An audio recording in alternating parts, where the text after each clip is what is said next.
दुर्ग सेवक आणि गोरक्षकांसाठी सरकारनं योजना आणण्याची आमदार संजय केळकर यांची विधिमंडळाच्या अधिवेशनात मागणी.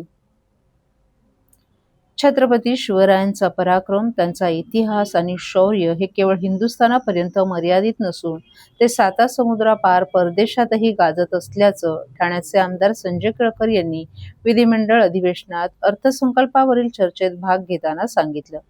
आमदार केळकर हे शिवभक्त म्हणून ओळखले जातात. महाराष्ट्रात दुर्ग संवर्धनावर काम करण्यात अग्रेसर असणाऱ्या सह्याद्री प्रतिष्ठान या संघटनेचे ते राष्ट्रीय अध्यक्ष आहेत.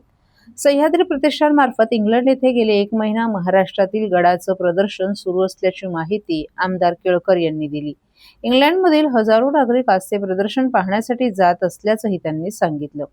महाराष्ट्रातील जे 12 किल्ले हेरिटेज म्हणून आहेत त्यांची प्रतिकृती बनवून ते प्रदर्शनात ठेवण्यात आले आहेत. आपल्या संघटनेच्या माध्यमातून हे प्रदर्शन भरवलं असल्याचा अभिमान आम्हाला असल्याचंही केळकर यांनी सांगितलं. महाराष्ट्रात आज अनेक लहान मोठ्या विविध संघटना या गडकिल्ल्यांसाठी दुर्ग संवर्धनाकरिता दुर्गसेवेकरिता झटत आहेत, काम करत आहेत. हे दुर्गसेवक दिवस बघत नाहीत की रात्र. प्रामाणिकपणे दुर्गसेवेचं काम ते अखंडितपणे करत आहेत. अशा या दुर्गसेवकांना, संघटनांना सरकारनं प्रोत्साहन देण्याचं काम केलं पाहिजे. त्यांच्यासाठी योजना आणल्या पाहिजेत जेणेकरून या सेवकांच्या पाठीवर कौतुकाची थाप पडेल, असंही त्यांनी सांगितलं. आज राज्यात निरनिराळ्या ठिकाणी गोहत्येच्या घटना होताना दिसून येत आहेत. या ठिकाणी गोरक्षकही आहेत, गोसेवकही आहेत. त्यांची सेवा आणि रक्षा करणं हे देखील काम आहे. आपल्या जीवाची बाजू लावून गोवंश गोमांस हे सेवक वाचवतायत.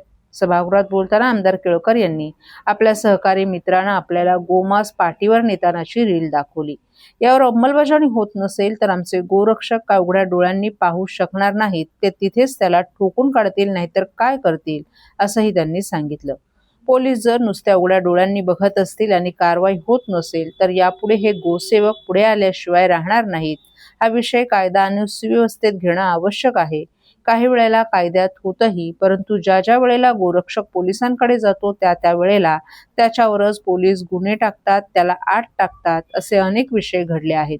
गोरक्षकाला काही व्यापार करायचा नाही, तो त्याची जबाबदारी पार पाडत असतो. त्याच्या पाठीशी खंबीरपणे उभे राहण्याची गरज असून याबाबत कठोरपणे अंमलबजावणी लवकरात लवकर करण्याची मागणी देखील आमदार केळकर यांनी सभागृहात केली.